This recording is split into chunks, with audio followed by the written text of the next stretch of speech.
chez Lagnac. Bienvenue sur Lagnac, le podcast qui vous donne envie de bouger. Lagnac, c'est quoi? C'est une mère Et sa fille, Stéphanie et Charline, 2 générations. et un même objectif. Vous inspirer à passer à l'action grâce à des interviews de parcours inspirants, Le chemin sera long, mais avec de la motivation, de la persévérance du travail. et beaucoup de bonne volonté, et vous verrez que... Tout est possible. Alors écoutez, Réécoutez. infusez, Et surtout, rejoignez le mouvement. Donc Arnaud, bonjour et merci d'avoir accepté mon invitation sur Lagnac. Alors vous êtes un homme aux multiples facettes. J'ai lu homme de cheval, plusieurs fois médaillé dans des concours internationaux, dirigeant d'entreprises spécialisées dans la communication et le marketing. Donc des univers qui sont en apparence très différents. Et ce qui rend cette interview assez spéciale pour moi, c'est que nous sommes voisins et que vous me recevez dans ce lieu que j'ai eu la chance magnifique de découvrir. Alors aujourd'hui, j'ai envie que vous nous partagiez un petit peu votre vision, ce qui vous a construit, ce que vous avez appris en tant que champion et entrepreneur, et puis vos conseils pour oser. Quel programme! N'est-ce pas? Alors pour commencer, Arnaud, c'est quoi pour vous avoir Lagnac? Avoir Lagnac, c'est la joie de vivre. Ça commence tout simplement comme ça. Avoir des envies. Envie de faire, envie d'entreprendre, et nourri par un tempérament. Je crois qu'il n'y a pas de niaque s'il n'y a pas d'envie. Il n'y a pas d'envie s'il n'y a pas ce moteur que nous avons au fond de nous-mêmes qui nous dit on y va, mais on n'y va pas comme une corvée, on y va comme un plaisir. Alors du coup, j'ai vu effectivement, j'aimerais que vous nous parliez un peu de votre parcours parce que d'un côté, vous êtes un sportif accompli, un entrepreneur accompli. Pouvez nous en dire un peu plus comment vous en êtes arrivé à faire tout ça et par quoi ça a commencé finalement? De façon la plus simple du monde, c'est que le premier finance le second. L'attelage est une très belle discipline, mais c'est une discipline où, dans le meilleur des cas, qui est un très beau cas d'ailleurs, ça va être une coupe, un magnum de champagne et quand on est à l'international, une Marseillaise qui va retentir pour vous, ce qui est quand même quelque chose de très beau, mais ça s'arrête là quand même. Donc, il faut le financer. Et la première chose pour le financer, c'est de se dire on va travailler 5 jours par semaine pour le dépenser 2 jours par semaine. Et du coup, quel a été le chemin? Vous êtes pas arrivé. Est-ce que vous êtes arrivé à l'attelage très jeune ou c'est arrivé progressivement dans votre vie? Alors, en fait, on va donner la réponse sous 2 angles différents. Le premier angle, en tant qu'homme de marketing, c'est que tout le langage du management est issu du monde de l'attelage. Je vais vous donner des exemples au hasard. Par exemple, la notion de coach. Coach, c'est une voiture d'attelage. La notion de team. Un team, c'est un team d'attelage. Rouer dans les brancards, vous avez forcément entendu cette expression. Avoir des œillères, un tandem qui fonctionne bien. Vous voyez, et je pourrais continuer encore cette liste de façon très longue. Donc déjà, naturellement, spontanément, et il y a une similitude entre ces 2 univers qui est très forte. Bon, ça, c'est comme ça. Et la deuxième chose qui me concerne plus personnellement, c'est qu'effectivement, j'ai eu la chance, étant petit enfant, d'avoir un petit poney Shetland et une carriole, et ça a commencé comme ça. Mais en commençant comme ça, je ne pouvais pas imaginer une fraction de seconde que ça allait finir comme ça.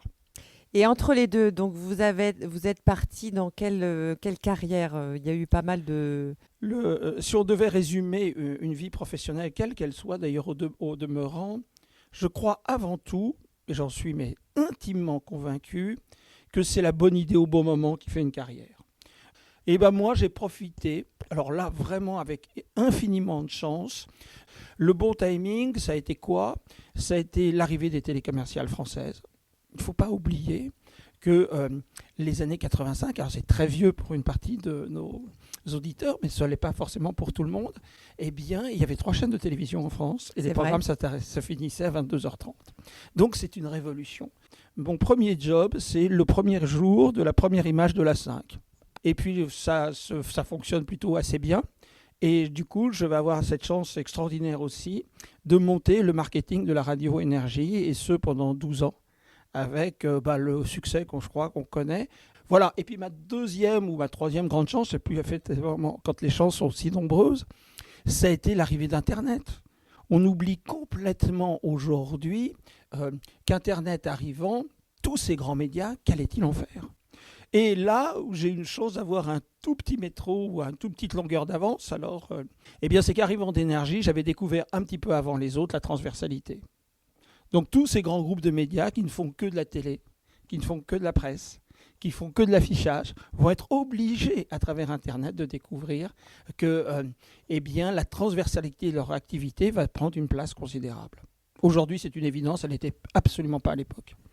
Et après cette carrière dans ces médias, est-ce que l'attelage rentre à ce niveau-là ou...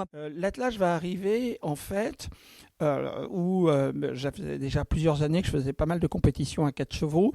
Et donc, en fait, qu'est-ce qui s'est passé ? C'est que ce seul moment à peu près décontracté, quand on est dans un concours d'attelage, c'est le retour au camion. Et en fait, le fait de voir ces 4 chevaux ensemble devant soi, il y avait une similitude étonnante entre la réunion que j'allais organiser le lendemain matin avec mes équipes. Donc, 4 chevaux qui travaillent ensemble et une équipe à faire manager ensemble. Il y avait un nombre de similitudes incroyables qui, au fur et à mesure des années des concours, s'est vraiment dessiné pour qu'à la fin, on dise « non, je ne franchis le pas » et on va essayer de se servir des chevaux pour manager les hommes. C'est quoi les qualités qu'il faut avoir ? Quelle est la difficulté de ce sport ? Un seul mot. Un seul. La rigueur. Vous prenez d'ailleurs tous les grands sports, cette obsession de la rigueur. Un jour où c'était à votre place, j'interviewais un grand champion de la Formule 1, qui est Prost.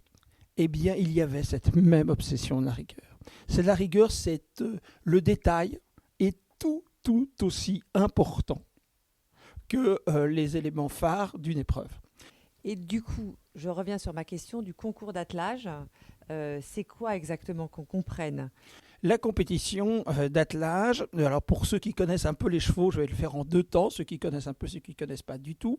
Ceux qui connaissent un tout petit peu l'univers des chevaux, c'est l'équivalent du concours complet, où il y a une épreuve de dressage, une épreuve de marathon et une épreuve de saut d'obstacle. Voilà, sauf que évidemment en attelage, on ne va pas sauter au-dessus des barres, on va slalomer au-dessus des barres et ainsi de suite. Je me suis retrouvé très vite dans la compétition à 4 chevaux, qui est la plus compliquée, bien évidemment, qui effectivement procure des joies parce qu'il faut imaginer dans 2 mains, vous avez 2 tonnes de chevaux, vous allez faire passer au centimètre près avec une vraie connivence. Vous n'êtes plus sur le cheval, vous êtes derrière eux et il faut gérer les 4 chevaux en même temps. C'est là où on retrouve le parallèle avec les collaborateurs, bien évidemment, où il faut gérer une équipe en même temps. Et ce parallèle dont vous parlez, vous l'avez tout de suite ressenti ou comment Non, c'est venu au fur et à mesure que les choses se passaient, que vous étiez de plus en plus sur les terrains, que vous étiez de plus en plus en train d'animer des réunions, où il y a un moment où vous dites non, il y a vraiment un nombre de similitudes. Je vais vous donner un exemple. Dans un attelage, il y a 4 places. Donc c'est 2 chevaux devant, 2 chevaux derrière. En fait, on va se dire, tiens, tel cheval, est-ce qu'il est bon devant, est-ce qu'il est bon derrière, est-ce qu'il est bon à droite, est-ce qu'il est bon à gauche. Et il y en a 4 à gérer en même temps. Et en fait, on va s'apercevoir qu'un cheval qui peut être bon à une place, peut être très mauvais à une autre place, mais aussi, il peut être nettement meilleur à une autre place. Et là, on va faire le parallèle avec la vie d'entreprise. Non seulement je découvre la polyvalence, mais je découvre en même temps que quelqu'un qui était bon, qui faisait bien son job et qui n'était pas un sujet à problème, peut s'avérer encore meilleur. Là, le déclic avec les collaborateurs commence à arriver très fort. Et du coup, vous l'avez mis en place Oui. dans vos... Oui. Ouais. Pour 2 raisons. D'abord, un des plus gros problèmes dans les entreprises, quelles qu'elles soient, alors moi j'étais dans des groupes en plus qui avaient des très gros turnover, c'est le turnover et le coût du turnover. Donc déjà, de s'apercevoir que quand un collaborateur est bon à une place, on va peut-être le motiver encore plus en lui proposant quelque chose de complémentaire, pas forcément de différent, de complémentaire. Donc de complémentaire, ça veut dire qu'il va devenir lui aussi polyvalent. Et le jour où j'ai un trou dans une équipe, un collaborateur malade, un collaborateur qui s'en va, eh bien cette polyvalence va me donner une certaine souplesse. Ça, vous l'avez réalisé avec les chevaux ? J'en ai vraiment pris conscience avec les chevaux. Et les chevaux sont souvent des générateurs de déclic. C'est que là où le cheval est bon et peut être encore meilleur, certes, mais là où il n'est pas bon, il ne faut pas insister. Et le parallèle, du coup, avec le collaborateur ? C'est qu'en fait, très simple, c'est que dans la formation notamment, on s'acharne plus facilement pour essayer de pallier les défauts, alors qu'en fait, il faudrait investir massivement sur les qualités du collaborateur. Et ça, vous l'avez réalisé également avec les chevaux ? Mais bien sûr, les chevaux, il y a un moment, on sait qu'il ne sera pas bon devant, il ne sera pas bon devant, il faut des qualités, des tempéraments. Et les collaborateurs, c'est la même chose. Je vais vous donner un exemple. Maintenant, tout le monde est obligé de parler anglais, il n'y a pas de souci, mais avant, et c'est un petit peu moins le cas, eh bien, on disait, tiens, lui, il n'est pas bon en anglais, on va lui donner des cours, ça coûte une blinde d'ailleurs. Et on s'apercevait que le résultat était moyen. En revanche, c'était un tribun, c'était un mec qui avait des idées ou une fille qui avait des idées remarquables, mais bien sûr que c'est là où il aurait dû investir encore beaucoup plus. Sur quoi on travaille avec l'équicoaching? Quelles sont les thématiques qu'on peut travailler? Petit préambule, en fait, c'est que dans l'équicoaching, donc c'est le cheval au service des hommes pour essayer d'avancer. On va travailler sur 3 grands univers, 3 grandes familles. Les enfants, où on obtient des choses, alors là, extraordinaires. On va le développer, par exemple, sur le monde carcéral, où là aussi, que ce soit côté gardien ou de l'autre côté, là aussi il y a des choses étonnantes. Et puis il y a une troisième activité qui est plus répandue, qui est celle de l'entreprise, et celle dont je m'occupe plus activement. Mais voilà, déjà qu'on comprenne que ce cheval peut être au service de plein de problèmes. Et il l'est aussi dans les hôpitaux pour les personnes âgées, enfin il l'est pour les personnes seules. Donc vous voyez, le spectre est très large quand même.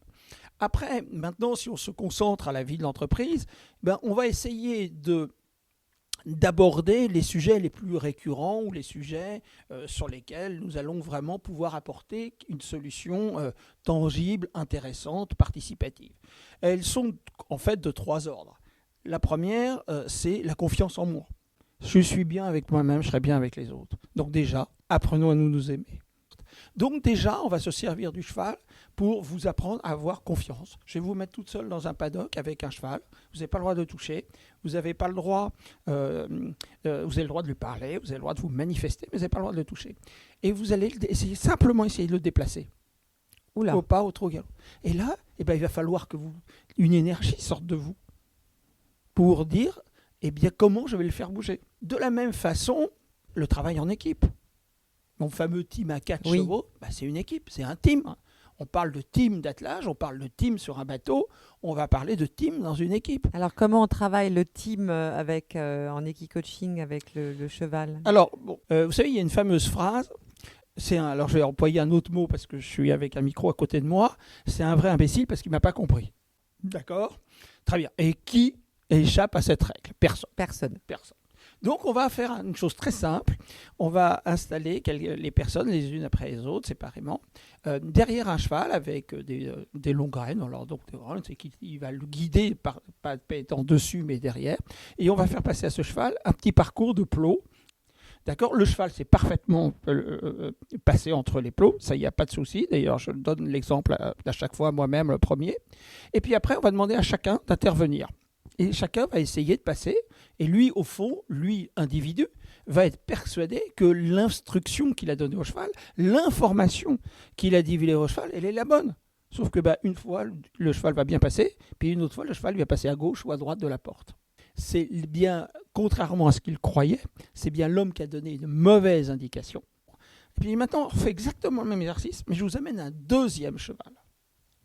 Et pour faire exactement le même parcours. Et on va s'apercevoir avec ce deuxième cheval que pour obtenir le même résultat, il va peut-être falloir s'y prendre différemment.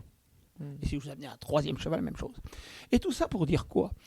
Pour dire que quand l'information que je veux délivrer, qui s'appelle un collaborateur, qui s'appelle un manager, qui s'appelle un client, qui s'appelle un prospect, enfin tout ce que vous voulez, il ne va pas forcément falloir qu'à chaque fois je tienne un discours qui soit simplement la récitation de mon propos, mais que je m'adapte à mon interlocuteur. Sur l'attelage, je reviens à l'attelage. Est-ce qu'il y a eu un moment où vous avez eu un échec sur un concours où vous avez pu l'analyser, vous vous êtes dit là, j'ai manqué de bonne communication, j'ai manqué de rigueur? Est-ce qu'il y a eu un concours où vous avez appris quelque chose, vous n'avez pas refait l'erreur après? Alors, je vais vous raconter une anecdote. Un jour, dans un concours d'attelage, voilà, vous savez qu'il y avait la deuxième épreuve, c'est le marathon. On va passer avec un temps chronométré, avec un certain nombre de kilomètres. Puis il y a des passages, des obstacles, comme en concours de concours complet, des obstacles fixes. Et là, à un moment, voilà, rentrant dans un gué, ma voiture a été un tout petit peu plus à droite qu'elle ne l'aurait dû. Et donc j'ai tapé une pierre et ma voiture a fait un vol plané terrible. Eh bien, je me suis cassé les 2 jambes en même temps. Donc effectivement, un coup dur. Donc je me retrouve avec 2 jambes cassées en même temps. Et là, au début, 2 jambes cassées, on est allongé. Et puis après, on va être en petite chaise, dans une chaise roulante. Et alors, on vous regarde un type, à 35 ans, dans une chaise roulante. Pauvre vieux, c'est pas terrible ce qui lui arrive. Mais si par rapport au garçon qui était avant allongé et qui ne pouvait rien faire, c'est déjà fabuleux. Et puis après la chaise roulante, vous passez avec 2 béquilles sous le bras parce que vous avez toujours les 2 jambes cassées. On dit, pauvre garçon, 2 jambes cassées, il est avec ses béquilles. Par rapport à celui qui est en chaise roulante, c'est fabuleux. Donc la première partie, vous voyez, de ça a été la loi de la relativité, ou de se dire, finalement, tout est relatif dans la vie. Première leçon. Et la deuxième grande leçon, c'est qu'effectivement, nos épreuves, souvent, pas toujours, souvent, alors évidemment pas au moment où ça arrive, mais après, sont des fabuleuses chances. Et moi, il m'est arrivé, toujours au cours de cet accident, une chance extraordinaire. C'est que je me trouve en convalescent, et puis il y avait chez des amis qui nous hébergeaient, parce que pour des raisons de logistique à ce moment-là, le plus grand champion d'attelage de tous les temps, qui était en train de préparer Aix-la-Chapelle, qui est le plus grand événement mondial. Et qu'est-ce qu'il faisait ? Tous les jours, pendant 3 semaines, préparant ce concours, il me prenait dans ses bras, me posait sur la voiture et je passais 8 heures par jour avec le plus grand champion d'attelage de tous les temps. Comme quoi, vous voyez, relativité entre le pauvre qui est allongé, c'est la relativité sur les accidents, la relativité sur la santé, et puis relativité aussi sur le fait que ce qui était une tuile totale dans les premiers instants, s'est avéré une fabuleuse chance, et si j'ai gagné probablement pas mal de concours, je pense que je dois aussi à cet accident. Mais derrière ça, j'entends quand même quelqu'un de très positif, parce que tout le monde ne relativise pas comme ça. C'est quoi votre force derrière ? L'obsédé du verre à moitié plein. Vous avez toujours été ? Toujours ou pas, vous savez, puisqu'on se met un petit peu à nu dans votre interview, j'étais dyslexique quand j'étais jeune. Et dyslexique à mon âge, quand on était à l'école, c'était pas du tout ce que la reconnaissance qu'on en a aujourd'hui. Donc vous vous trouviez très vite avec des zéros en orthographe, très vite. Et en revanche, il y avait quelques matières où là vous excelliez. On ne comprenait pas pourquoi d'ailleurs. Vous excelliez dans quelques matières et le reste c'était une catastrophe. Donc il y a 2 façons de gérer le problème. Soit vous dites j'abandonne, soit au contraire, c'est la loi de la nature. Vous perdez un sens, vous en gagnez un autre, vous en développez d'autres. Et je pense que chez moi, ça a été une immense chance pour apprendre à être excessivement pragmatique et avoir un vrai esprit de synthèse sur lequel j'ai fait vraiment ma carrière. Ça c'est certain. Et d'avoir cette volonté de se dire à l'école c'est pas terrible, mais quand je regarde la nature, quand je regarde le soleil se lever, quand je regarde le soleil se coucher, j'ai des joies immenses. Ah oui, donc il y a cette force-là qui vous a poussé à... Probablement, ou je l'analyse comme telle en tout cas. Peut-être que c'est pas vrai, j'en sais rien. Mais moi j'en tire cette analyse que, ayant souffert de cette dyslexie, vous voyez déjà rien de le prononcer, petit, a finalement toujours, vous voyez, transformer les échecs en succès, mais c'est peut-être aussi nourri par un tempérament très positif, donner cette envie de se dire, on va suppléer, on ne va pas se plaindre. Voilà. Et du coup, qu'est-ce que vous retrouvez dans le cheval qui vous émeut encore aujourd'hui pour avoir cette passion qui est toujours intacte de développer l'équicoaching ? Je vais résumer en 2 mots, très simples. Premier mot, d'abord, c'est reconnaissance. Je dois au cheval beaucoup. Et j'ai toujours cette connivence avec lui. Et puis la deuxième chose, donc si la première c'est la reconnaissance de tout ce que m'a apporté le cheval dans la vie, la seconde c'est l'envie du partage. Quand j'ai été moi très gâté, je vous racontais mon exemple, vous voyez tout à l'heure dans ma voiture avec ce champion du monde qui m'a appris tout son savoir, aussi à mon tour, nous sommes tous des relais de quelque chose, cette chance qui a été la mienne, j'ai envie de la partager avec les autres. Ce que j'aime, j'ai envie de le partager avec les autres. J'ai une autre passion qui s'appelle les jardins. J'ai envie de les partager avec les autres. D'accord. Et donc, vous, aujourd'hui, vous diriez que vous avez une passion ? Oui, j'en ai plusieurs, mais parce que mon tempérament s'invite à ça. Et sans aucun effort, je commençais votre interview en préambule, je crois, autour du mot envie. Oui. Ma richesse, c'est que... Mon verre n'a jamais été vide d'envie. Alors, je vais vous poser une question auquel vous avez ou non la réponse, que moi, je la cherche. Je suis d'accord avec vous sur l'envie et je pense que c'est un vrai moteur, mais certaines personnes n'ont pas d'envie. Comment on peut réveiller l'envie à votre avis ? Est-ce que du coup, vous avez un avis là-dessus ? Parce que ça, c'est important, c'est vraiment une question. C'est pas important, c'est fondamental. Et vous abordez le vrai grand sujet, c'est le tempérament. Là, moi aussi, c'est une énigme, donc je comptais sur vous pour m'aider. Donc, je vais voir qu'à nous deux, on va peut-être y arriver doucement. Mais en tout cas, moi, je n'ai pas non plus la réponse. C'est pourquoi, vous parliez tout à l'heure ce caractère très positif, que dans une même fratrie, que dans un même environnement, où tout est pareil sur le papier, il y en a un qui va être un obsédé du verre à moitié plein et l'autre qui va être un obsédé du verre à moitié vide. Je n'ai pas la réponse. Et est-ce que vous pensez aussi que, parce que vous êtes assez curieux dans ce qu'on a pu voir, vous êtes curieux de pas mal de choses pour voir le verre à moitié plein, c'est peut-être aussi les rencontres qui créent l'envie, les rencontres... D'abord, vous savez, l'envie, c'est déjà d'avoir les yeux ouverts. On peut tous les deux être sur le même chemin, voir exactement la même chose, et puis l'un va vous dire en revenant de la balade qu'on aura fait ensemble, j'ai été émerveillé par ça, et l'autre dit, je ne l'ai même pas vu. Donc déjà, c'est d'avoir les yeux ouverts. Après, c'est plus compliqué parce que pourquoi cette envie, elle arrive toujours à perdurer pourquoi vous côtoyez des gens, des hommes ou femmes qui ont 70 ans, 80 ans et qui sont des moteurs de vie hallucinants, et vous en voyez d'autres qui ont 20 ans et qui sont déjà plus âgés que leurs grands-parents. Ça aussi, c'est un des mystères de la vie. Alors, il faut que la vie ait quand même quelques mystères, c'en est un. Et si j'en reviens au cheval, est-ce que le cheval, parce que vous parliez de la confiance, des fois aussi les gens qui n'ont pas d'envie, c'est qu'ils manquent de confiance en eux, vraiment le cheval peut permettre à une personne de retrouver de la confiance en soi? Alors là vous disiez, on revient à ce qu'on disait tout à l'heure, c'est le déclic. Le déclic, nous on va les aider, mais quelquefois les individus ont des déclics sans avoir cette chance de faire de l'équicoaching ou autre chose. Le déclic, c'est n'importe quoi. Le déclic, ça peut être une rencontre, mais ça peut être une rencontre avec un animal, ça peut être une rencontre avec un homme, ça peut être une rencontre avec un entrepreneur. Moi, j'ai eu la chance, jeune, d'avoir des patrons extraordinaires du haut de mes 25 ans quand je démarrais, vous voyez, qui sont des moteurs, des locomotives. Donc on peut se dire, dans un train, il y a une locomotive et il y a des wagons. C'est la règle de la vie. Donc aussi, notre deuxième chance, c'est les rencontres. C'est-à-dire que vous allez rencontrer un homme, une femme, qui va vous donner envie de... Vous voyez, moi je suis convaincu, je vous ferai juste une petite parenthèse là-dessus, mais je rebondirai je remonte un peu dans le temps en disant notre scolarité. Qui que nous soyons, nous avons aimé les maths, nous avons aimé la philo, nous avons aimé l'histoire, nous avons aimé le grec, enfin ça n'existe plus aujourd'hui, nous avons aimé l'anglais, nous avons aimé tout ça. Pourquoi ? Pas parce qu'on était surdoués, c'est parce qu'avant tout, on est tombé sur un prof qui nous a donné l'envie d'eux. Et l'envie d'eux, elle démarrait déjà là, dans le partage et la transmission du savoir. Donc les rencontres sont importantes. Et si on va les provoquer. Ah voilà. Et pour les provoquer, on fait comment ? D'abord, je suis toujours dans l'idée de... Il y a un adage à 2 balles qui va vous dire qui se ressemble s'assemble. Déjà. Je sais que vous n'aimez pas donner de conseils, mais quand je vous écoute... Puisque moi, je suis profondément, comme vous, envie de partager, envie de transmettre et envie aussi d'aider ceux qui n'osent pas, ceux qui procrastinent, ceux qui ont des rêves mais qui n'osent pas y aller. Quel conseil, je vais l'appeler conseil. C'est quoi ? C'est la curiosité, c'est avoir... Voilà, qu'est-ce que vous donneriez ? C'est une question compliquée parce que je sais. Là, oui, non, mais elle est compliquée parce que autant sur les autres choses, c'est facile de prendre le nuancier et puis autour de quelques couleurs de travailler.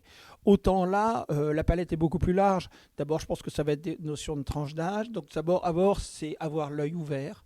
C'est-à-dire, plus on est refermé sous bas, moins on fera de rencontres. Je pense ça, foncièrement, nous apprenons nos échecs, mais il faut se souvenir de nos succès. Ah, c'est joli ça. D'accord, donc ça c'est 2 conseils. Donc je retiens le premier, c'est ayons l'œil ouvert et se souvenir de ses échecs et d'apprendre de ses échecs et de se souvenir. Apprenons nos échecs et il faut se souvenir de nos succès. Et donc aujourd'hui, vous adorez transmettre avec ce lieu ça dans fait lequel... partie d'un rôle que je me suis donné, dans ce sens où moi-même ayant été très gâté, c'est justement ces gens qui m'ont transmis, ces hommes, ces femmes qui m'ont donné cette envie aussi de continuer, d'apprendre.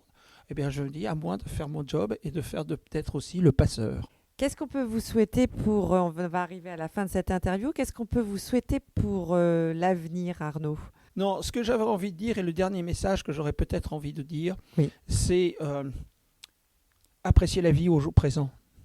Ne l'appréciez pas dans une hypothèque future qui arrivera ou qui n'arrivera pas. Donc profitons du moment présent. Voilà. Servons-nous du passé, profitons du présent et ayons des rêves et des projets. Mais nos rêves et nos projets sont nourris par le présent. C'est ça qu'il faut retenir. Eh ben Arnaud, je vous remercie beaucoup pour cette interview qui Je était vous remercie. passionnante. Merci d'avoir écouté cet épisode de l'ANIAC. Si ça vous a plu, pensez à nous laisser une note sur votre plateforme d'écoute, à partager autour de vous et à nous suivre sur les réseaux sociaux @lagnac le podcast. Rendez-vous le mois prochain pour un nouvel épisode rempli d'énergie. À bientôt. Chez l'ANIAC.